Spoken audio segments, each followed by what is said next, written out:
едно, на две, на три, на няколко животни.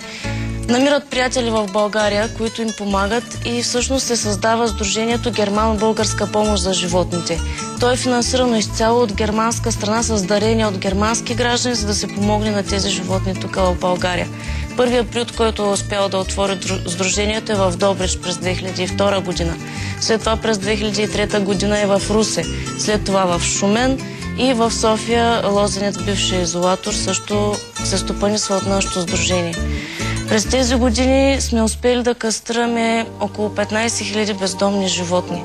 Това е доста голяма цифра. На около 1000 животни са намерени къщи, домове в Германия. Много други са осиновени тук в България. И всъщност малко по малко ние помагаме и на хората, и на животните, защото тези бездомни животни на улицата от една страна натъжават хората, които обичат животните, от друга страна стресират хората, които пък по някаква причина не обичат животните и в крайна сметка мизерстват по улиците. Затова ние искаме да помогнем на цяла България да реши проблема по този начин. Това е единствения хуманен и ефективен метод. Чрез кастрация, връщане по места и когато вече се блокира раждаемостта, тогава да започнат да се изтеглят в приюти, като им се осигурят едни нормални условия да си изживеят живота. И най-доброто всъщност е да се намери дом на всяко животно. Ти си от Русе. Там как стоят нещата? Срещате ли съдействия или пречки въобще от хората? Значи хората в Русе започват да разбират какво всъщност ние целим. И ние се опитваме да организираме кампании, с които да разясним, защото не е достатъчно голяма гласността. Не са наясно хората защо това нещо го правим. Вече успяхме да изготвим програма със съдействието на общината, по която да се работи.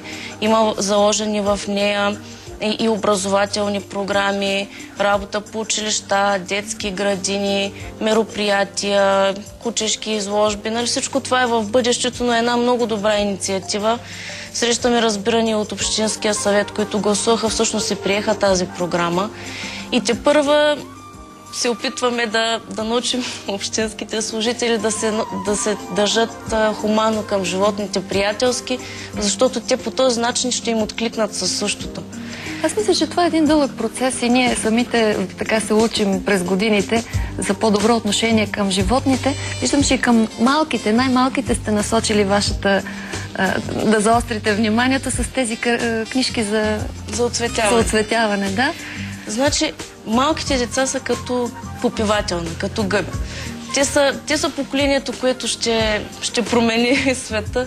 И всъщност ние за това сме се насочили главно към тях, защото те са най-впечатлителни. В тази възраст те приемат всичко с отворени сърца и души.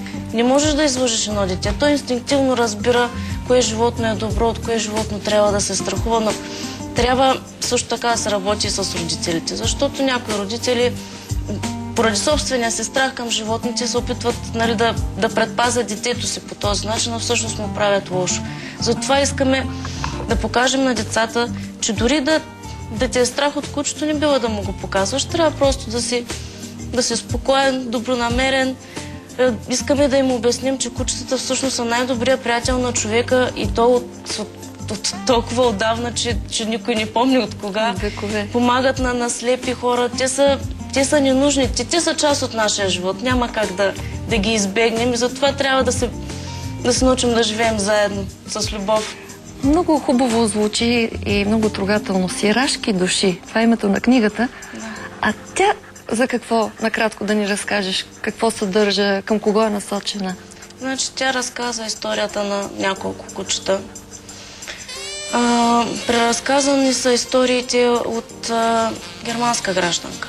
Тя е била свидетел на историите на всички тези животни и в по-голямата си част натъжава. Аз лично като я четох, днес се разстроих, защото малка част от тези животни имат щастлив край, тези истории, но тя е с цел да покаже на малко по-големите деца, че и животните имат душа и те усещат и не бива да им причиняваме това, което не желаем да ни причиняват на нас. Ти оптимист ли си за бъдещето на бездомните? Абсолютно. Абсолютно. Значи, пътят е труден. Няма да са мини и без жертви, и от страна на хората, и от страна на животните. Но аз вярвам в доброто в хората и смятам, че ще успеем. С общи усилия ще успеем.